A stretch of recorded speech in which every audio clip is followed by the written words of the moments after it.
Every single body at the funeral home had identical burn marks on their necks, but none of them had been anywhere near a fire. The Henderson family, all 17 members across 3 generations, had died within 48 hours of each other without explanation. As the mortician prepared the grandfather's military uniform for the open casket, she noticed a small patch on the collar that seemed to move under the light, as if it were breathing. When she touched it with her gloved hand, the patch turned to liquid, burning through her latex glove and leaving a mark identical to those found on all 17 corpses. Dr. Miranda Chen had seen many inexplicable things in her 27 years as chief medical examiner for Blackwater County, but nothing compared to the Henderson case. She stood in the county morgue, surrounded by 17 bodies, all from the same family, all presenting identical symptoms, and all dead within a shocking 48-hour window. The youngest victim was just 4 months old. The oldest, retired Lieutenant Colonel Edward Henderson, had celebrated his 83rd birthday 3 days before his death. No obvious cause, no signs of violence, no evidence of poisoning or infectious disease. Just 17 bodies with strange, identical burn marks on their necks that seemed to form a pattern similar to a military insignia, but one Dr. Chen had never seen before. The pattern appears to be some kind of specialized unit emblem, Dr. Chen explained to Detective Harlan Ross as she pulled back the sheet covering Edward Henderson's body. I've consulted with military historians, and none recognize it. It's not from any known American military branch, past or present. The burn mark was roughly the size of a quarter, positioned precisely at the junction where the right trapezius muscle meets the neck, on every body, in exactly the same spot, with exactly the same dimensions. What made the case even more disturbing was the timeline. On Monday morning, little Emma Henderson, just 4 months old, stopped breathing in her crib. By Monday evening, her parents, Michael and Sarah Henderson, were found unconscious in their kitchen. They were pronounced dead on arrival at Blackwater Memorial Hospital. By Tuesday afternoon, all 5 of Michael's siblings and their immediate families had been rushed to the emergency room with identical symptoms: severe headaches, followed by seizures, then respiratory failure. None survived. And finally, on Wednesday morning, Edward and Martha Henderson, the family patriarchs, were found dead in their beds at the family estate on the outskirts of town. I've sent tissue samples to the CDC and FBI labs, Dr. Chen continued, her voice clinical but tinged with unease. But preliminary toxicology reports show no known toxins, pathogens, or radiation. It's as if, she paused, clearly uncomfortable with what she was about to say. As if something simply told their bodies to stop functioning. Detective Ross raised an eyebrow. Dr. Chen wasn't known for speculation, especially of this nature. The Henderson family was prominent in Blackwater. Edward had been a decorated military officer serving in classified operations during the Cold War. After retirement, he founded Henderson Technologies, a defense contractor that employed nearly 30% of the town. The sudden death of the entire family had sent shockwaves through the community, and theories ranged from mass poisoning to environmental contamination from the company's research facility just outside town limits. But what happened next defied all logical explanation. As Dr. Chen was completing her examination of Edward Henderson's body, she noticed something peculiar. The burn mark on his neck seemed to shift under the harsh morgue lights, almost as if it were moving. She leaned closer, reaching for a magnifying glass, when Detective Ross gasped. The detective wasn't easily shaken. 20 years on the force had exposed him to humanity's darkest corners. But his face had gone completely white as he stared at Edward Henderson's closed eyelids. They were fluttering. "That's impossible," Dr. Chen whispered, instinctively stepping back. "He's been dead for over 48 hours. Full rigor mortis has already come and gone." Yet there it was, undeniable movement beneath the eyelids of a definitively dead man. Detective Ross reached for his service weapon, an instinctual response he would later be unable to explain. Before either of them could speak another word, Edward Henderson's eyes snapped open.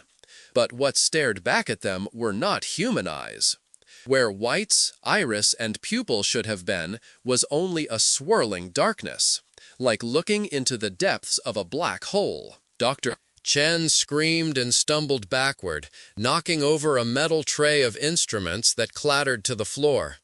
Most disturbing of all, Edward Henderson's lips parted and a voice emerged, not the voice of an 83-year-old man, but something ancient and multi-toned, as if multiple entities were speaking in unison. "We are returning," the voice said. "The agreement has been broken." Then, just as suddenly as they had opened, the eyes closed, and Edward Henderson was once again simply a corpse on a slab. The recording from the morgue's security camera would later show that the event lasted exactly 17 seconds, 1 second for each dead Henderson.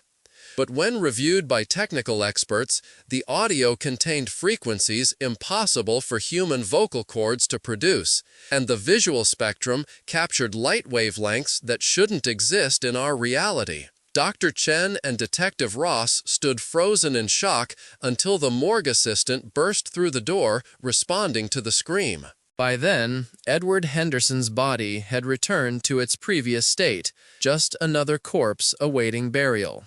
Both Dr. Chen and Ross would later be diagnosed with acute stress disorder, their accounts dismissed as a shared hallucination brought on by exhaustion and the pressure of such a high-profile case.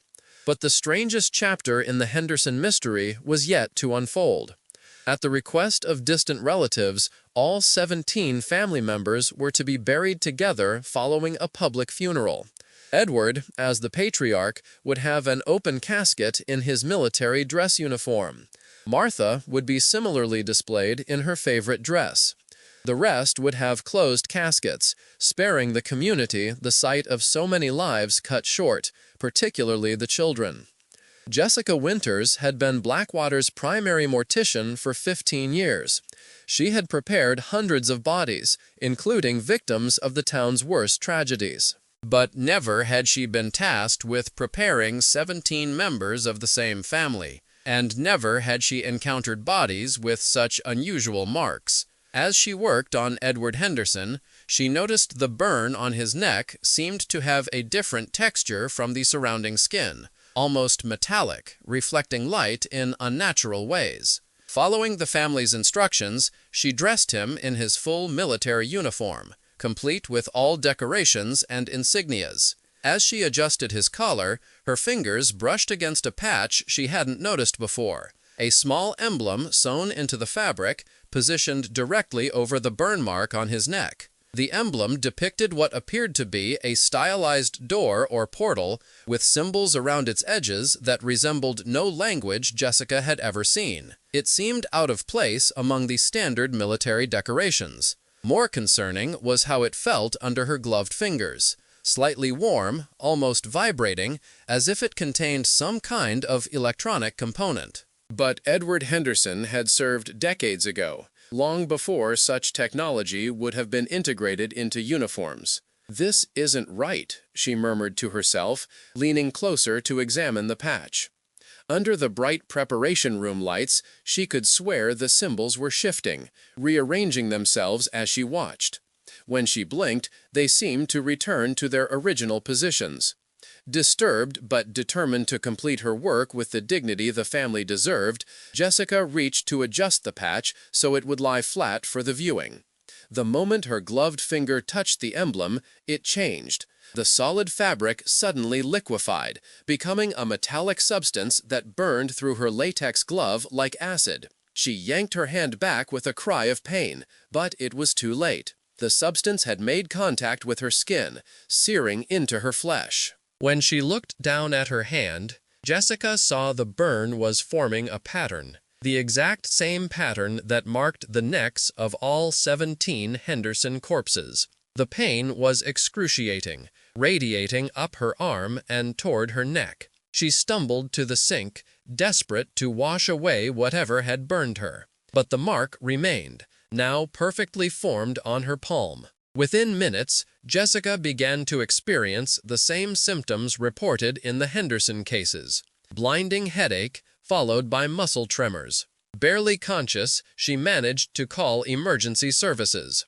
By the time paramedics arrived, she was convulsing on the preparation room floor. Next to her lay Edward Henderson, his eyes once again open and filled with that impossible darkness. Jessica Winters died en route to the hospital, becoming the 18th victim connected to the Henderson case. Her autopsy revealed the same peculiarities: no identifiable cause of death beyond the inexplicable burn mark, now on her palm rather than her neck. Most alarmingly, when the coroner checked Edward Henderson's uniform after Jessica's death, the mysterious patch was nowhere to be found. The funeral was postponed as authorities scrambled to understand what had happened. The governor declared a state of emergency in Blackwater County.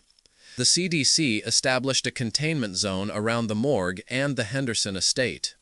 The military dispatched a specialized unit that refused to identify themselves to local authorities. It was during this chaos that archivist Thomas Blackwood arrived in town. Appearing unannounced at the police station, he presented credentials from an agency that Detective Ross had never heard of: the Bureau of Historical Anomalies. Despite the unusual circumstances, his federal clearance was high enough that even the military personnel gave him a wide berth. "I need to see the Henderson Patriarch's military records," Blackwood said without preamble, his voice carrying the weight of authority despite his unassuming appearance. In his 60s, with wire-rimmed glasses and the demeanor of a librarian rather than a federal agent, Blackwood seemed out of place amidst the hazmat suits and armed guards. When Ross questioned his interest in the case, Blackwood's response sent a chill down the detective's spine. "This isn't the first time this has happened," the archivist said quietly. "The last incident was in 1954, involving a military unit that officially never existed. Before that, 1923, and the first recorded case was in 1891. Always military, always involving a specific insignia, and always resulting in the death of entire bloodlines." Blackwood explained that he had spent decades tracking these incidents through obscure military archives and classified reports. According to his research, Lieutenant Colonel Edward Henderson had been part of Operation Threshold, a Cold War military program so classified that most of its records had been destroyed rather than archived. "They were studying methods of rapid deployment," Blackwood said, choosing his words carefully even in the private conference room. "Not conventional transportation. They were looking for doorways, ways to move soldiers instantly across vast distances, or perhaps across other kinds of distances altogether." Ross stared at him in disbelief. "You're talking about teleportation? That's science fiction." Blackwood's expression remained grave. "What I'm talking about is far stranger than fiction, detective, and far more dangerous. The Henderson family isn't dying of some pathogen or toxin. They're being called back." "Called back where?" Ross demanded, his patience wearing thin. "To fulfill an agreement made by their patriarch," Blackwood replied. "An agreement with something that exists in what the program called the adjacent space. A bargain that apparently involved not just Edward Henderson, but his entire lineage as payment." Before Ross could respond to this outlandish claim, an officer burst into the room. There had been a breach at the morgue. Despite the military cordon, someone or something had entered the facility where the Henderson bodies were being kept. All surveillance equipment had failed simultaneously for exactly 17 minutes. When systems came back online, all 17 bodies were found to have changed position. They were now arranged in a perfect circle, hands connected, with Edward Henderson in the center. And on the wall above them, burned into the concrete as if by tremendous heat, was the insignia, a door flanked by unknowable symbols. What happened next would defy explanation by any scientific or medical authority. The funeral, now under heavy military guard, proceeded as planned, but with all caskets sealed by government order. As the ceremony began at Blackwater Cemetery, witnesses reported that the temperature dropped dramatically. Frost formed on the grass despite the summer heat. The presiding minister's breath became visible mid-eulogy. Then came the sound, described variously as machinery grinding, ancient stone moving, or the low hum of an electrical transformer pushed beyond capacity. It emanated from the caskets themselves. Military personnel ordered an evacuation of the cemetery, but before anyone could move, all 17 caskets opened simultaneously, their lids thrown back with tremendous force. The bodies were gone. In their place, in each casket, was a military patch identical to the one Jessica Winters had touched. The insignia of a doorway surrounded by incomprehensible symbols. As stunned onlookers watched in horror, the patches began to melt, burning through the casket linings and into the earth below. In the chaos that followed, few noticed the unusual behavior of certain military officers present at the funeral, specifically members of a unit with no name patches or identifiable insignia. While others fled, they approached the caskets with what witnesses would later describe as reverence rather than fear. One was heard saying, "The doorway is opening again. We need to prepare the next family." The Henderson case was officially attributed to an unknown pathogen, despite no conclusive evidence. The town of Blackwater slowly recovered from the tragedy, though Henderson Technologies closed its doors 6 months later when investors withdrew following unspecified concerns about research protocols. Detective Ross took early retirement and moved across the country. Dr. Chen resigned from her position and refused all interviews about the case. The military unit that had descended on Blackwater departed as mysteriously as they had arrived, taking with them all records related to the Henderson deaths. Only Thomas Blackwood continued to investigate, tracing military bloodlines connected to Operation Threshold and similar classified programs dating back to the late 19th century. His research led him to a disturbing conclusion, that certain families had been marked for collection, generation after generation, payment for knowledge or technology beyond human understanding.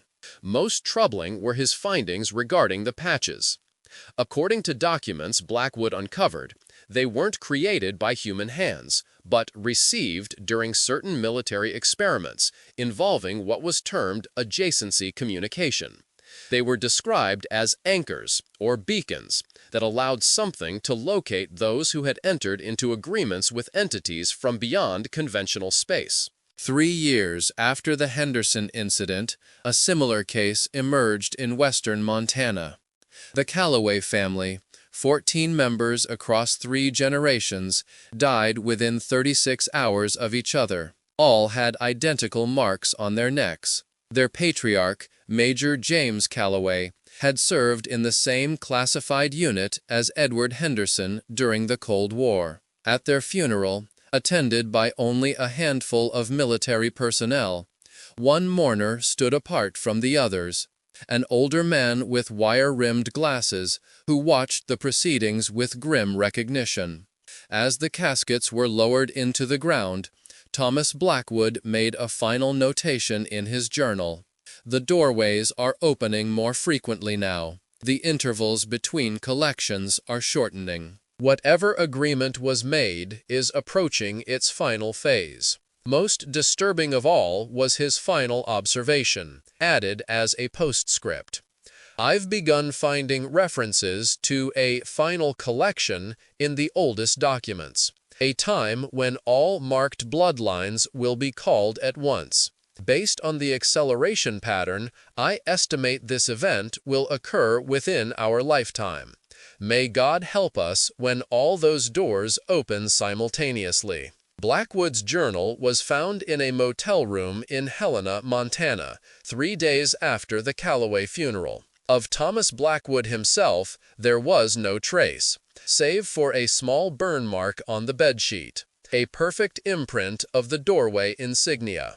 To this day, military records regarding Operation Threshold remain classified. Henderson Technologies research facilities stand abandoned, surrounded by fences bearing CDC quarantine warnings. And in military cemeteries across America, certain graves are monitored by surveillance equipment that no one acknowledges and few are authorized to maintain. The question remains, how many families walk among us bearing invisible marks from agreements made by ancestors long dead? How many doors wait to open, collecting payment for bargains we don't remember making? If you've ever noticed strange insignia on military uniforms that seem out of place, or if your family has a history of unexplained medical conditions affecting multiple generations, perhaps you should look more closely. The marks may already be there, invisible until the moment of collection. Have you checked your family's military service records lately? Do you know what agreements your ancestors might have made on your behalf? Leave your thoughts in the comments below, and don't forget to subscribe for more unexplained historical mysteries that authorities have tried to keep hidden. Remember, some doors, once opened, can never be closed again.